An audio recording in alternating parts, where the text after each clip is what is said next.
శ్రీ గురు నమః శ్రీ మహాగణపతి నమః. వృశ్చిక రాశి వారికి రాబోతున్నటువంటి జూలై 21వ తారీఖు నుంచి ఆగస్టు 4వ తారీఖు వరకు గురు పౌర్ణమి నుండి అమావాస్య వరకు అంటే ఆగస్టు 4వ తారీఖు వరకు కూడా ఎలా ఉండబోతుంది ఈ పక్షకాలం అనేది చూద్దాం. ఇక పక్షకాలంలో వచ్చేటప్పటికి గ్రహస్థితి వృశ్చిక రాశి వారికి గమనించినట్లయితే చతుర్థంలో అర్ధాష్టమ శని ప్రభావం, శని వక్రత్వంలో ఉన్నాడు. అదేవిధంగా 22వ తారీఖున బుధుడు వక్రత్వం పొందబోతున్నాడు. బుధుడు వచ్చేటప్పటికి రాశి వారికి అనుకూలమైనటువంటి స్థానంలో ఉన్నాడు. లాభస్థానంలో కేతుగ్రహ సంచారం, రాజ్యస్థానాల్లో బుధుడు, అదేవిధంగా భాగ్యస్థానాల్లో వచ్చేటప్పటికి రవి, శుక్రుడు ఉన్నాడు. ఈ రాశి వారికి వచ్చేటప్పటికి సప్తమంలో గురుగ్రహ సంచారం అనేది అనుకూలంగా ఉంది. అదేవిధంగా కుజుడు ఈ రాశి వారికి వచ్చినప్పటికీ సప్తమంలో ఉన్నాడు. ఇటువంటి గ్రహస్థితి రాశి వారికి ఎటువంటి ఫలితాలు ఇస్తుంది అనేది చూద్దాం. ఈ రాశి వారికి ముఖ్యంగా చెప్పాలంటే విద్యా సంబంధితమైన విషయాల్లో అనుకూలమైనటువంటి ఫలితాలు పొందగలుగుతారు. విద్యా సంబంధితమైన విషయాల్లో గురువు యొక్క అనుకూలత అనేది, ఆరోగ్యపరంగా కూడా కొన్ని కష్టాలు అనేవి ఎదురైనప్పటికీ కూడా వాటి నుంచి రికవరీ పీరియడ్ అనేది వీరికి బాగుంటుంది. ముఖ్యంగా వచ్చేటప్పటికి ఈ రాశి వారికి అర్ధాష్టమంలో ఉన్నటువంటి శని ప్రభావం ఉన్నప్పటికీ కూడా శని వక్రత్వంలో ఉన్నాడు. కొన్ని కష్టాలు కలిగిస్తాడు. ముఖ్యంగా ఆరోగ్యపరంగా, ముఖ్యంగా ఇన్వెస్ట్మెంట్స్ పరంగా కొన్ని జాగ్రత్తలు కలిగి ఉండాలి. ఎందుకంటే చతుర్థంలో ఉన్నటువంటి శని తనకి త్రిపాద దృష్టి అంటారు. త్రిపాద దృష్టిలో వచ్చేటప్పటికి ఒకటి షష్టమం మీద ఉంటుంది, ఇంకోటి వచ్చేటప్పటికి జన్మరాశి మీద ఉంటుంది. జన్మరాశి మీద ఉన్నటువంటి శని వచ్చేటప్పటికి ఆరోగ్యపరంగా కష్టాలని, మరియు అదేవిధంగా గృహవాహన కొనుగోలు సంబంధితమైన విషయాల్లోనూ, సెల్ఫ్ డ్రైవింగ్లోనూ కొన్ని కష్టాలని కలిగిస్తూ ఉంటాడు అన్నమాట అర్ధాష్టమంలో ఉన్నటువంటి శని. కానీ రాశి వారికి లాభస్థానంలో బుధుడు, లాభస్థానంలో వచ్చినప్పటికీ కేతువు, రాజ్యస్థానంలో ఉన్నటువంటి బుధుడు యోగకారకమైనటువంటి స్థానంలో ఉన్నారు. డబ్బు పరంగా రొటేషన్ అనేది బాగానే ఉంటుంది. అదేవిధంగా ఖర్చును కూడా ఏదో విధంగా కలుగుతూ ఉంటుంది. ఎందుకంటే ఈ రాశి వారికి కుజుడు ఉన్నటువంటి దృష్టి అంత అనుకూలంగా లేదు. సప్తమంలో ఉన్నటువంటి కుజుడు యొక్క దృష్టి జన్మరాశి మీద ఉంటుంది. అదేవిధంగా ధనస్థానం మీద కూడా ఉంటుంది. ధనస్థానం మీద కుజుడు దృష్టి ఉన్నప్పుడు కొద్దిగా ఎక్కువగా ఖర్చు అవుతుంటుంది. కాబట్టి కొన్ని జాగ్రత్తలు తీసుకోవాలి. రాజ్యస్థానంలో ఉన్నటువంటి బుధుడు ఉద్యోగపరంగా కొంచెం అనుకూలత ఇవ్వగలుగుతాడు. 22వ తారీఖు తర్వాత ఈ రాశి వారికి అనుకూలమైనటువంటి ఫలితాలు పొందగలుగుతారు. రికవరీ అనేది 22వ తారీఖు తర్వాత కొంచెం బెటర్మెంట్ అనేది అవుతుంటుంది. మానసికంగా ఉల్లాసంగా పనిచేయగలుగుతారు. ఆరోగ్యపరంగా చిక్కులు ఉన్నప్పటికీ కూడా వారిని ఎదిరించగలుగుతారు. వైవాహిక జీవితంలో అడుగు పెట్టాలని చెప్పి నిర్ణయించుకొని దాని తగినటువంటిగా ప్రయత్నాలు అనేది మొదలు పెట్టాలనుకుంటారు. దాని తగినట్టుగానే సంబంధాల గురించి ప్రయత్నాలు మొదలు పెట్టడం అనేది స్టార్ట్ అవుతుంది. ఈ రాశి వారికి వచ్చేటప్పటికి ఉద్యోగపరంగా, వ్యాపారపరంగా వచ్చేటప్పటికి ఇన్వెస్ట్మెంట్స్, అదేవిధంగా ఖర్చు అనేది కొంచెం సమతుల్యంతో ఉంటూ ఉంటుంది అన్నమాట. అంటే ఎంతైతే సంపాదిస్తారో దాని తగినటువంటి ఖర్చు అనేది కొంచెం ఈక్వల్గా ఉండటం అనేది జరుగుతుంటుంది. నూతన వ్యాపార ప్రయత్నాలు, నూతన ఉద్యోగ ప్రయత్న సంబంధితమైన విషయాల్లో ఈ రాశి వారికి అనుకూలంగా ఉంటుంది. వ్యాపార ప్రయత్నాల్లో కొంచెం అనుకూలత అనేది ఎక్కువగా ఉంటుంది. ప్రమోషన్స్, ఇంక్రిమెంట్స్ విషయాల్లో కూడా కొంచెం అనుకూలత అనేది ఉంటుంది. రాశి వారికి రాజ్యస్థానంలో సంచారం చేస్తున్నటువంటి బుధుడు యోగ్యకారకమైనటువంటి స్థానంలో ఉన్నాడు. అది కొంచెం అనుకూలమైనటువంటి ఫలితాలు కూడా ఇవ్వగలుగుతుంది. వివాహ సంబంధితమైన విషయాల్లో సప్తమంలో ఉన్నటువంటి గురువు యోగకారకుడు. కానీ ఈ రాశి వారికి వివాహ ప్రయత్నాల్లో అనుకూలత అనేది పొందినప్పటికీ కూడా చిన్న మనస్పర్ధలు అనేవి కూడా ఎక్కువగా ఉంటాయి. సప్తమంలో కుజగ్రహ సంచారం జరుగుతున్నప్పుడు భార్యాభర్తల మధ్య కొన్ని ఇష్యూస్ అనేవి ఎదురవుతాయి.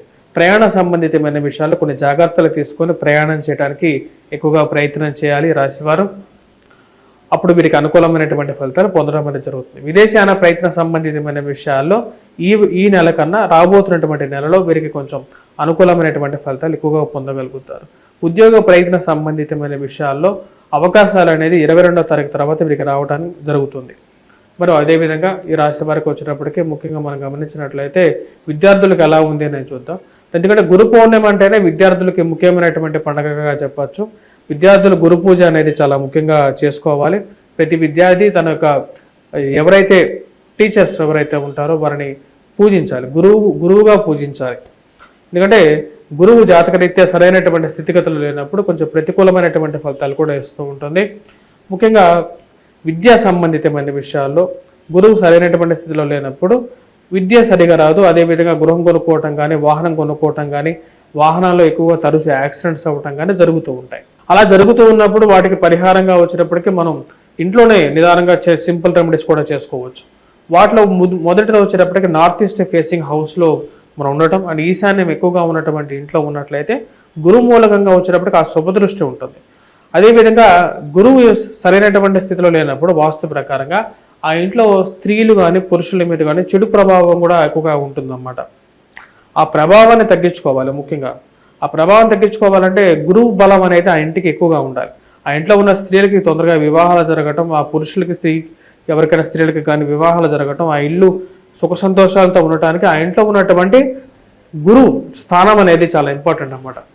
అదేవిధంగా మనం చూసినట్లయితే కొన్ని అపార్ట్మెంట్స్లో కానీ అక్కడ కొన్ని పెద్ద పెద్ద బిల్డింగ్స్లో కానీ ఎప్పుడైతే ఆ గురుస్థానం అనేది ఎప్పుడైతే కరెక్ట్గా ఉంటుందో అవి సొసైటీలో ఆ యొక్క అపార్ట్మెంట్లో నివసించే వాళ్ళు బాగుంటారు, ప్లస్ ఆ ఇంట్లో ఉండేవాళ్ళు బాగుంటారు. కానీ గురుస్థానం సరైనటువంటి ఆ ఇల్లు ఎక్కువగా ఎదగదన్నమాట. అదేవిధంగా శత్రువులు ఎక్కువగా రావడానికి సౌత్ వెస్ట్ అనేది చాలా ముఖ్యం. ఆగ్నేయం అనేది చాలా ఎక్కువగా ఎఫెక్ట్ చేస్తూ ఉంటుంది అన్నమాట ఇంటిని.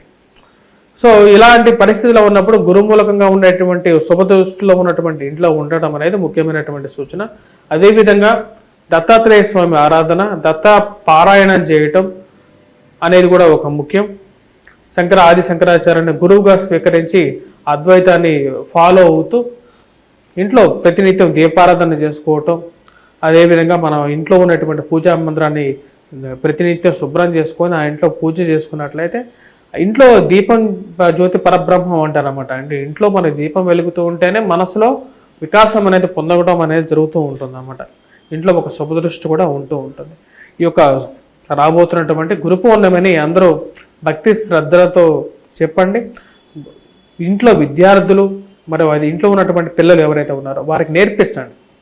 సో ఎందుకంటే మన సంస్కృతి ఇదంతా మన పిల్లలకి కూడా వచ్చేటప్పటికి పెద్దల్ని ఎలా గౌరవించాలి, ప్రతి ఒక్కరికి ఒక గురువు అనేవాళ్ళు ఉంటారు అనమాట. అందుకనే నా యొక్క ప్రతి ఒక్క వీడియోలో గురు బ్రహ్మ, ప్రతి ఒక్కరు చెప్పి శ్రీ గురుభ్యో నమః అని చెప్పి స్టార్ట్ చేస్తాను నేను.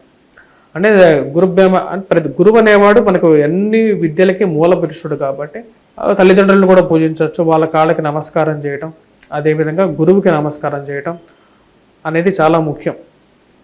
ప్రతి ఒక్కొక్కరికి ఒకరు ఫేవరెట్ టీచర్స్ అనే వాళ్ళు ఉంటూ ఉంటారు. ఆ టీచర్స్ మనల్ని చాలా ఇన్ఫ్లుయెన్స్ చేస్తూ ఉంటారు అన్నమాట. వారి ద్వారానే వాళ్ళు కొన్ని మంచి లక్షణాలు నేర్చుకుంటూ ఉంటారు. ఆ లక్షణాలతో వారు ముందుకు వెళ్తూ ఉంటారు. మనకు వేదవ్యాసుడు మన చతుర్వేదాలను ఇచ్చి మన హిందూ ధర్మాన్ని ముందుకు తీసుకెళ్లారు. అదేవిధంగా హిందూ ధర్మాన్ని ముందుకు తీసుకెళ్ళిన వాళ్ళు రెండవ వ్యక్తి వచ్చేటప్పటికి మనకు ఆది శంకరాచార్యులు గారు అన్నమాట. అందుకని ఆయన జగద్గురు అయ్యారు, గురువులకే గురువు అయ్యారనమాట. ఎందుకంటే అంతకుముందు మనకు కాపాలికులు అని చెప్పేసి హిందూ ధర్మం ఇలా ఉండేది కాదు. వాడన్నిటినీ ముందుకు తీసుకొచ్చి ఆది శంకరాచార్యులు గారు మనకు హిందూ ధర్మాన్ని ఒక తాటి మీదకి తీసుకొచ్చారు అద్వైత సిద్ధాంతంతో. సో అందరూ ఈ యొక్క గురు పౌర్ణమిని భక్తి శ్రద్ధలతో హిందూ దేవుళ్ళని పూజిస్తారని చెప్పి నమ్ముతున్నాను. స్వస్తి.